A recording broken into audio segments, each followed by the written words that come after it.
भारत माता की। भारत माता की। भारत माता की।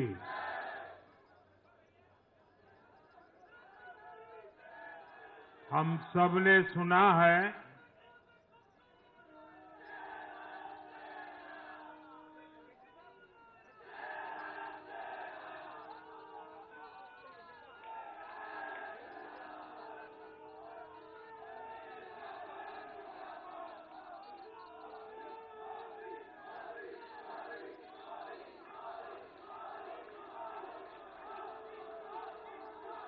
हम सबने सुना है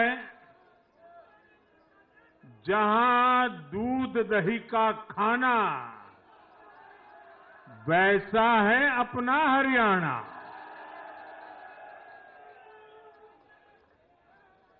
हरियाणा के लोगों ने फिर कमाल कर दिया है और कमल कमल कर दिया है। साथियों, आज नवरात्रि का छठा दिन है। मां कात्यायनी की आराधना का दिन है। मां कात्यायनी शेर पर विराजमान होकर हाथ में कमल को धारण किए हुए हैं।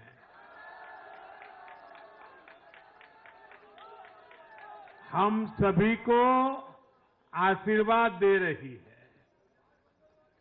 ऐसे पावन दिन हरियाणा में तीसरी बार लगातार कमल खिला है।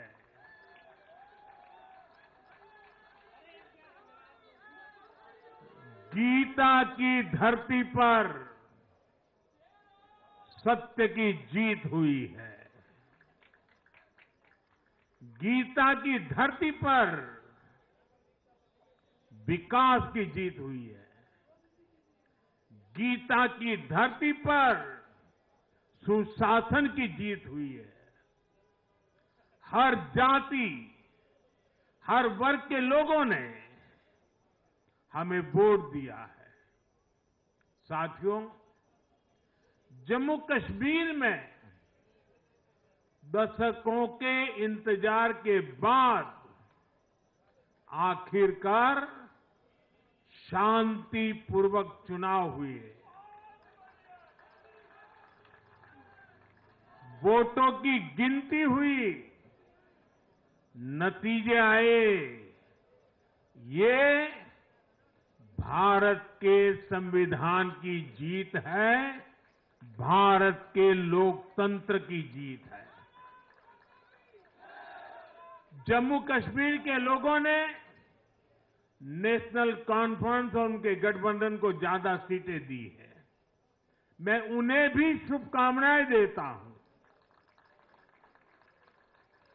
वोट प्रतिशत के हिसाब से देखें तो जम्मू कश्मीर में जितनी भी पार्टियां चुनाव लड़ रही थी, उसमें वोट शेयर के हिसाब से भाजपा सबसे बड़ी पार्टी बनकर के उभरी है।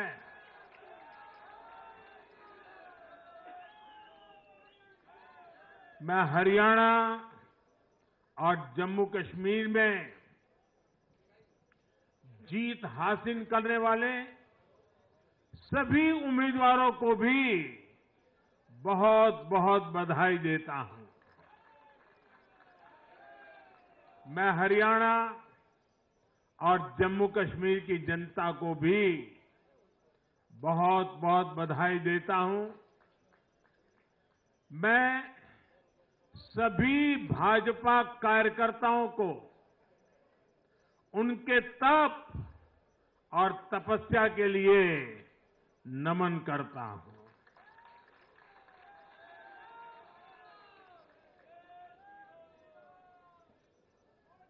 हरियाणा की ये जीत कार्यकर्ताओं के अथाग परिश्रम का परिणाम है। हरियाणा की ये जीत नड्डा जी और हरियाणा की टीम के प्रयासों की जीत है।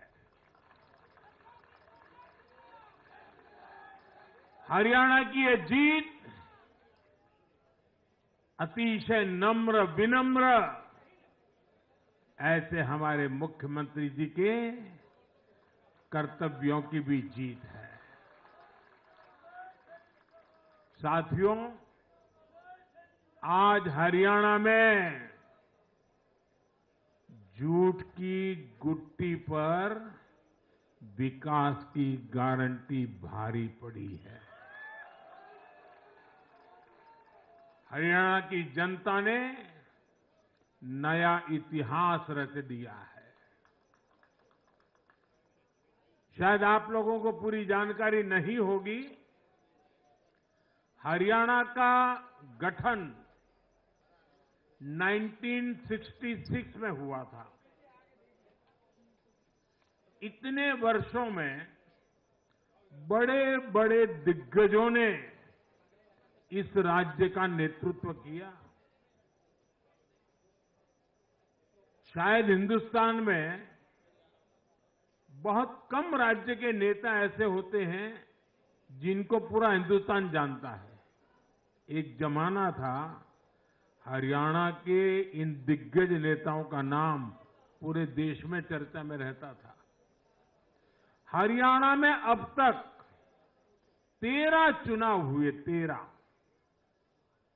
13 चुनावों में से 10 चुनावों में हरियाणा के लोगों ने हर 5 साल के बाद सरकार बदली, लेकिन इस बार हरियाणा के लोगों ने जो किया है वो अभूतपूर्व है। वो पहले कभी नहीं हुआ। पहली बार ऐसा हुआ है जब 2 कार्यकाल, पूरे 5-5 साल के 2 कार्यकाल पूरा करने वाली किसी सरकार को हरियाणा में फिर से मौका मिला हो। ये भारतीय जनता पार्टी को तीसरी बार मौका मिला है। यहां के लोगों ने सिर्फ तीसरी बार हमारी सरकार नहीं बनाई, बल्कि हमें सीटें भी ज्यादा दी हैं और वोट शेयर भी ज्यादा दिया है। ऐसा लगता है हरियाणा के लोगों ने छप्पर फाड़ कर वोट दिया है। इस जनादेश की गूंज दूर दूर तक जाएगी।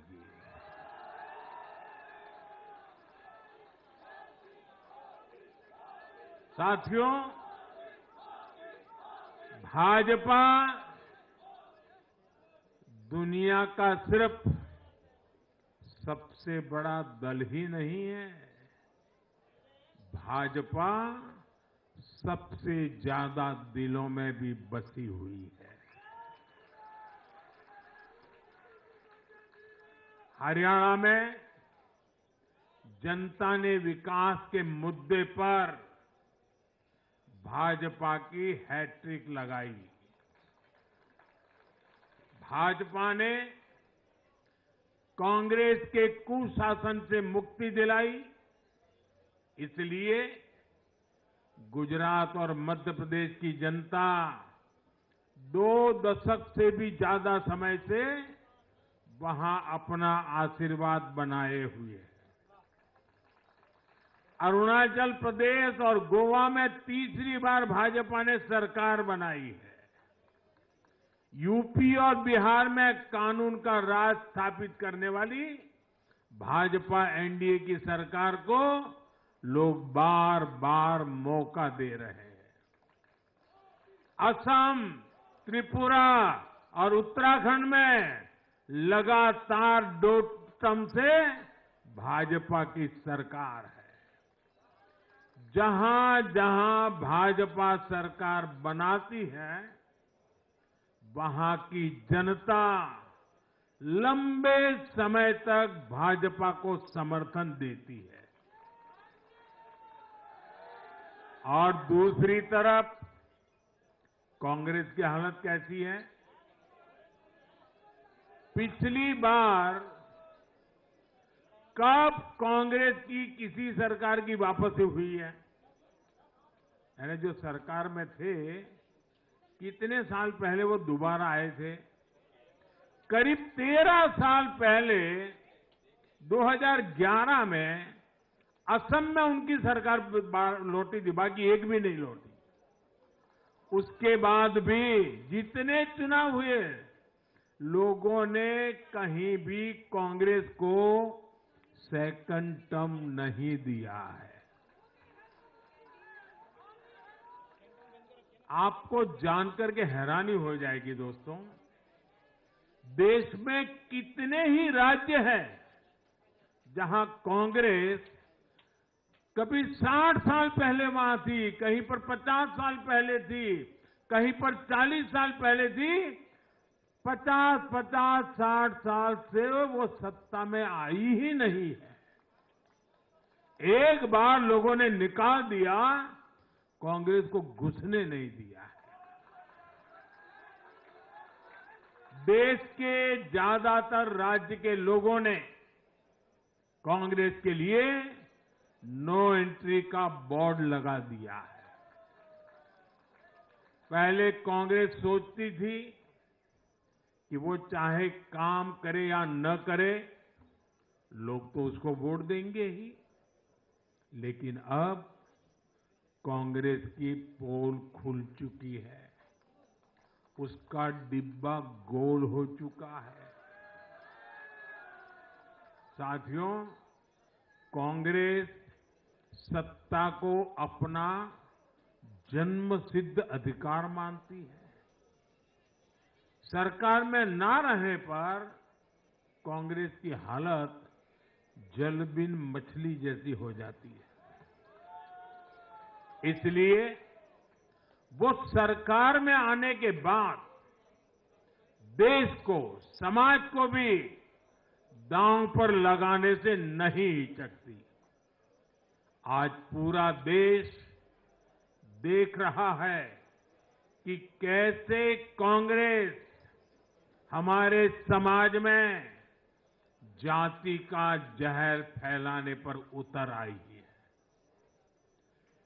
जो लोग चांदी नहीं, सोने का चम्मच मुंह में लेकर पैदा हुए, जो लोग पीढ़ी दर पीढ़ी 5 स्टार लाइफ जीते आ रहे हैं, वो गरीब को जाति के नाम पर लड़वाना चाहते हैं। हमारे दलित, पिछड़े, आदिवासी समाज को भूलना नहीं है। ये कांग्रेस है जिसने दलितों, पिछड़ों पर सबसे ज्यादा अत्याचार किया है। ये कांग्रेस है जिसने उन्हें इतने दशकों तक रोटी, पानी, मकान से वंचित रखा।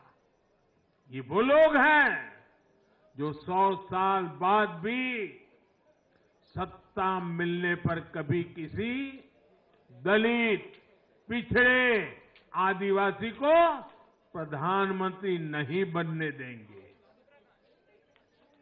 सच्चाई ये है कि कांग्रेस का परिवार दलितों, पिछड़ों, आदिवासियों, इनसे नफरत करता है, उनसे चिढ़ता है। इसलिए आज जब दलित, पिछड़े, आदिवासी शीर्ष स्थान पर जा रहे हैं, तो इनके पेट में चूहे दौड़ने लग जाते हैं।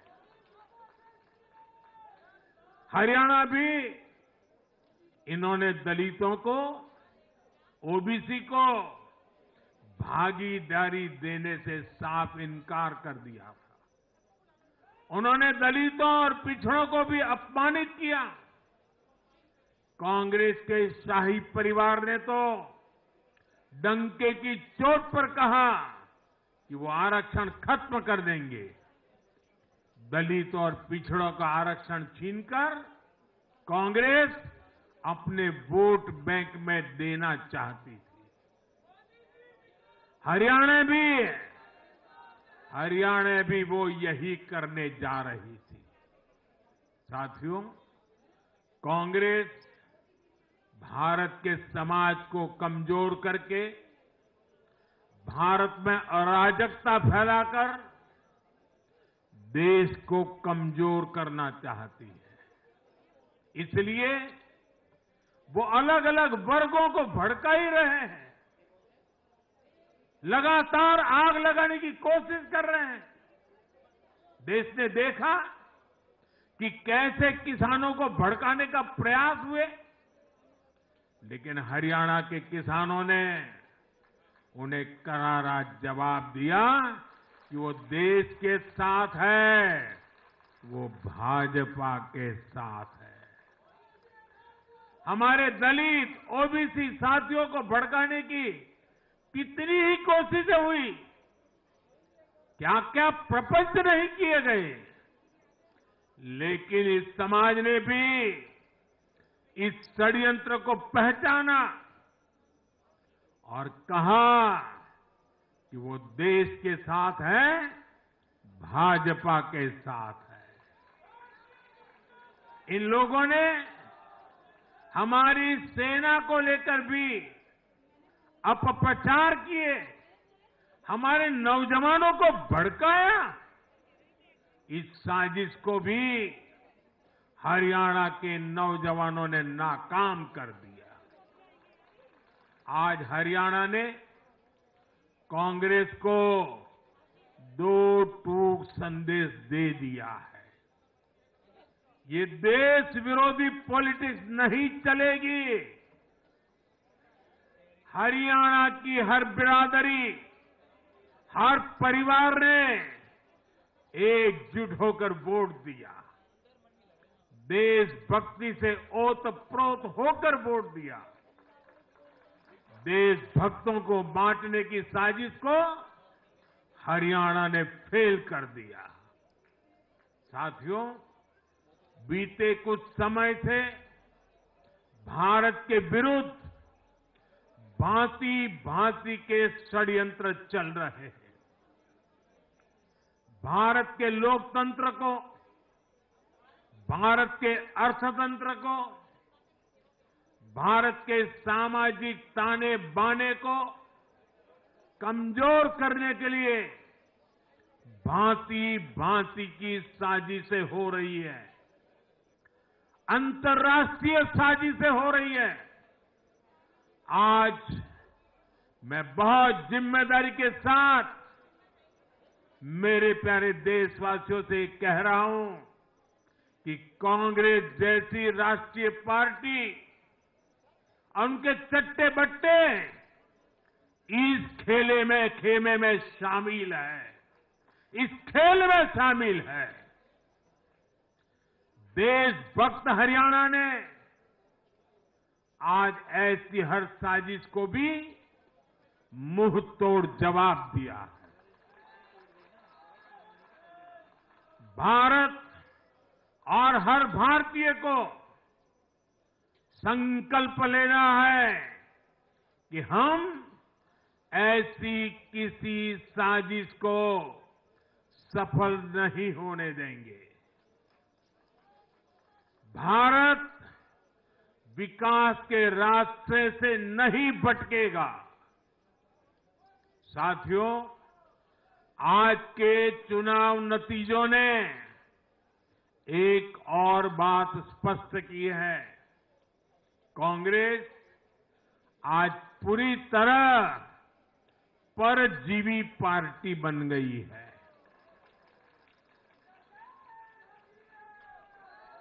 यहां हरियाणा में कांग्रेस परजीवी बनकर किसी के साथ नहीं थी, अकेली थी, तो उसे करारी हार मिली। जम्मू कश्मीर में उसकी सहयोगी पार्टी डर के मारे पहले से कई कह रही थी कि कांग्रेस की वजह से उसे नुकसान हो रहा है और आज के नतीजों में भी वही दिखा है। आपको याद होगा लोकसभा चुनाव के नतीजों ने भी हमने यही देखा था। लोकसभा में कांग्रेस जितनी सीटें जीती उनमें आधी से ज्यादा सीटें वो अपने सहयोगियों की वजह से जीती है। इसके अलावा जहां सहयोगियों ने कांग्रेस पर भरोसा किया वहां उन सहयोगियों की ही नैया डूब गई। कई राज्यों में कांग्रेस के खराब प्रदर्शन का खामियाजा उसकी सहयोगी पार्टियों को उठाना पड़ा। कांग्रेस ऐसी परजीवी पार्टी है जो अपने सहयोगियों को ही निगल जाती है। साथियों, कांग्रेस एक ऐसा देश बनाना चाहती है जहां लोग अपनी ही विरासत से नफरत करते हो, अपनी राष्ट्रीय संस्थाओं पर शंका करते हो, जिस पर देशवासी गर्व करते हैं, कांग्रेस उस हर चीज की छवि को धूमिल करना चाहती है। देश का चुनाव आयोग हो, देश की सेना हो, हमारी पुलिस हो, देश की न्यायपालिका हो, कांग्रेस हर संस्था पर दाग लगाना चाहती है। आपको याद होगा लोकसभा चुनाव का परिणाम आने के पहले इन्होंने किस तरह का कोहराम मचाया था। चुनाव के दौरान भी ये लोग, इनको सहयोगी दल, इनके अर्बन नक्सल साथी कितनी बार कोर्ट गए, सुप्रीम कोर्ट तक गए। और किस लिए? ताकि ये लोग चुनाव आयोग की संवैधानिक निष्पक्षता पर बट्टा लगा सके। आज भी उन्होंने ऐसा ही काम किया है। आज भी कांग्रेस ने देश की जनता को गुमराह करने की कोशिश की है। कांग्रेस हर बार यही कोशिश करती है कि हमारी संस्थाओं की निष्पक्षता पर सवाल उठाए, उसकी प्रतिष्ठा पर आघात करे। कांग्रेस की यही आदत रही है। कांग्रेस बड़ी बेशर्मी से ऐसी करतूतें करती आ रही है।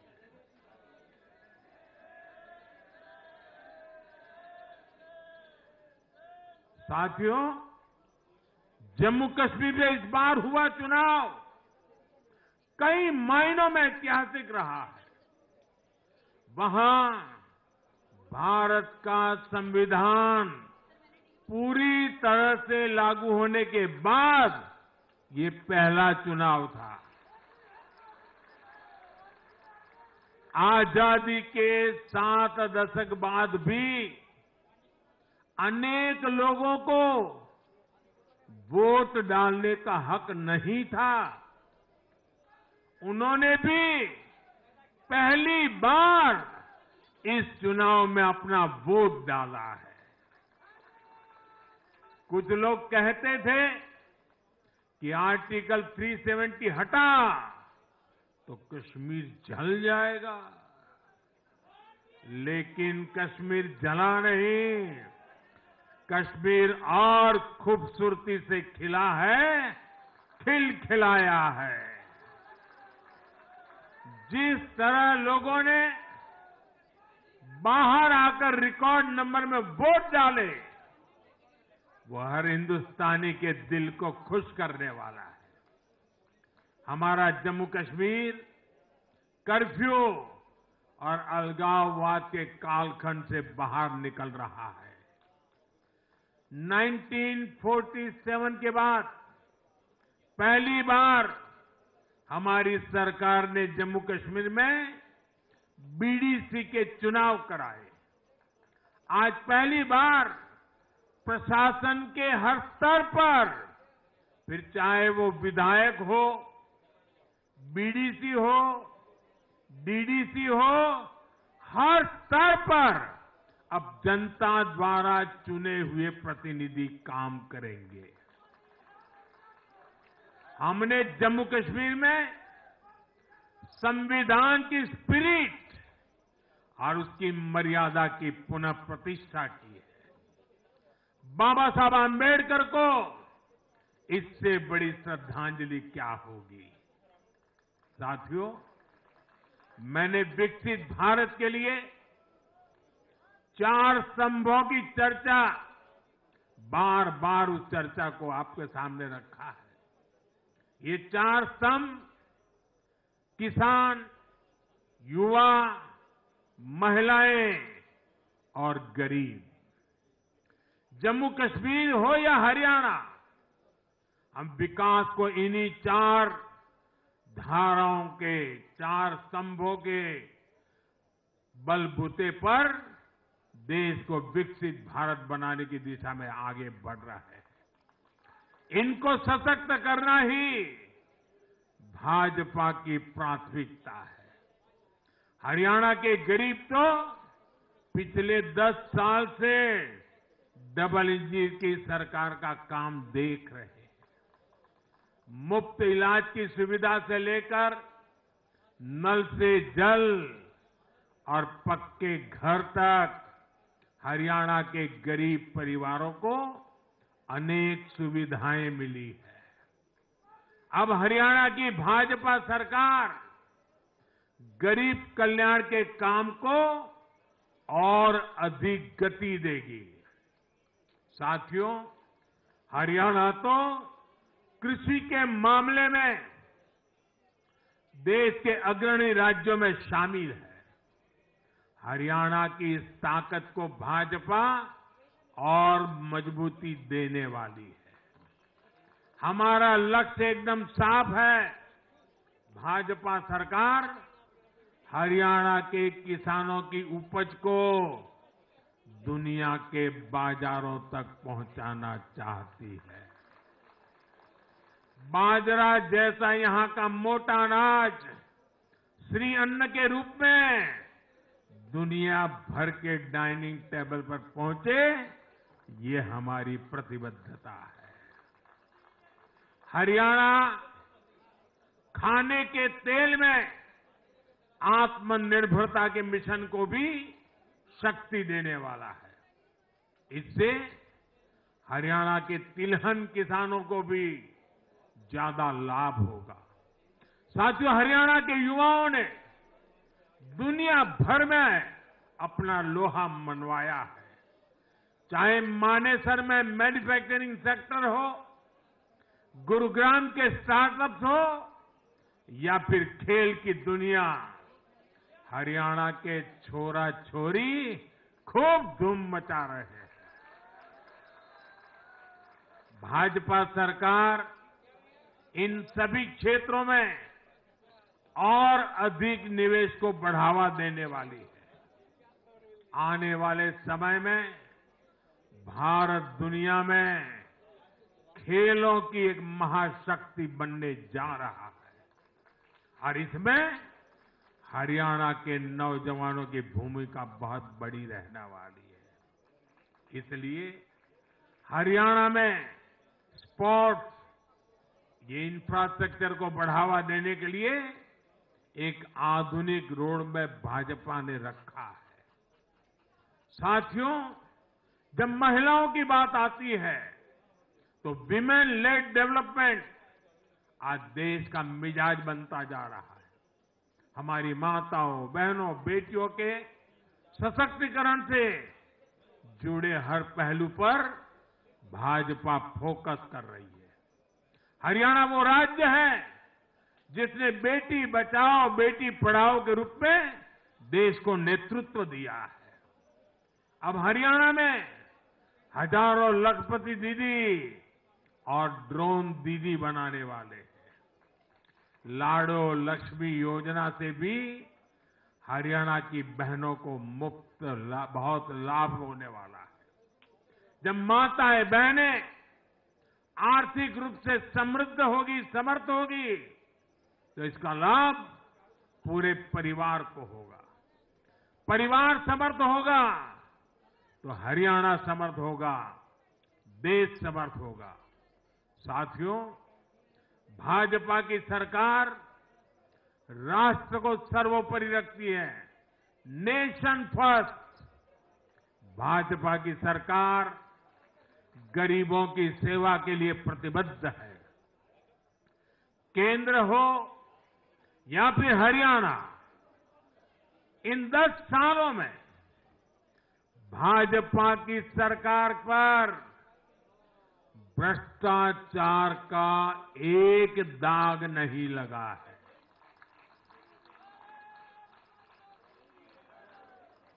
केंद्र सरकार पर जैसे दाग नहीं लगा है, वैसे ही हरियाणा सरकार 10 साल चलाई हमने, भ्रष्टाचार का कोई दाग नहीं है। हमने सिर्फ और सिर्फ समर्पण भाव से जनता के विकास के लिए काम किया है। और मैं इसके लिए हरियाणा के मुख्यमंत्री भाई नायब सैनी जी और पूर्व मुख्यमंत्री श्रीमान मनोहर लाल जी की भरपूर तारीफ करता हूं, भरपूर प्रशंसा करता हूं। उन्होंने हरियाणा के विकास के लिए बहुत मेहनत की है। साथियों, जब जनता ऐसे काम को प्रोत्साहित करती है, नेक नियत और अच्छी नीति को सराहती है, तब काम करने की ऊर्जा भी दोगुनी होती है। हरियाणा ने भाजपा सरकार को प्रोत्साहित किया है। जम्मू कश्मीर ने भी भाजपा को प्रोत्साहित किया है। यह आशीर्वाद हमें और भी अधिक मेहनत करने के लिए प्रेरित करते हैं। और मैं इसके लिए जम्मू कश्मीर और हरियाणा की जनता को भी फिर एक बार हृदय से बहुत बहुत साधुवाद करता हूं। आज के जनादेश से भारत को दुनिया की तीसरी बड़ी आर्थिक ताकत बनाने का संकल्प और मजबूत हुआ है। इस जनादेश ने भारत को दुनिया की स्किल कैपिटल बनाने के संकल्प को भी मजबूती दी है। आपने हर उस प्राण, हर उस प्रेरणा को सशक्त किया है जिसका मकसद करोड़ों लोगों को गरीबी से बाहर निकालना है। ये जनादेश भारत को और अधिक सुरक्षित बनाने के लिए कठिन से कठिन फैसले लेने के लिए भी नया हौसला देगा। मैं आप सभी को, पूरे देश को फिर ये भरोसा देता हूं कि आने वाले 5 साल और तेज विकास के होंगे। हरियाणा विकसित होगा, जम्मू कश्मीर विकसित होगा, भारत विकसित होगा और ये हम करके दिखाएंगे। मैं एक बार फिर हरियाणा और जम्मू कश्मीर की जनता का आभार व्यक्त करता हूं। आप सब कार्यकर्ताओं का जितना अभिनंदन करूं उतना कम है। देश के कोने कोने में आज भारतीय जनता पार्टी जो कुछ भी है, हर संघर्ष को पार करते हुए भारतीय जनता पार्टी ने जनता के दिलों में जो जगह बनी है, उसके मूल में भाजपा के कार्यकर्ता है। भाजपा के कार्यकर्ताओं का परिश्रम है, भाजपा के कार्यकर्ताओं की त्याग तपस्या है। और इसलिए विजय के उस उत्सव में मुझे बार बार मेरे कार्यकर्ताओं की याद आना बहुत स्वाभाविक है। उनके प्रति अहोभाव व्यक्त करना मेरा स्वाभाविक मन करता है और इसलिए टीम स्पिरिट के साथ कंधे से कंधा मिलाकर, कदम से कदम मिलाकर लक्ष्य की ओर बढ़ते जाने वाले भारतीय जनता पार्टी कार्यकर्ता न रखने वाले हैं न थकने वाले हैं और झुकने का तो सवाल ही नहीं उठता है। मैं फिर एक बार आप सबका बहुत बहुत धन्यवाद करता हूं, अभिनंदन करता हूं। देशवासियों को भी मैं उनके आशीर्वाद के लिए प्रणाम करता हूं। मेरे साथ बोलिए भारत माता की, भारत माता की, भारत माता की, भारत माता की, भारत माता की, भारत माता की, भारत माता की, भारत माता की। बहुत बहुत धन्यवाद।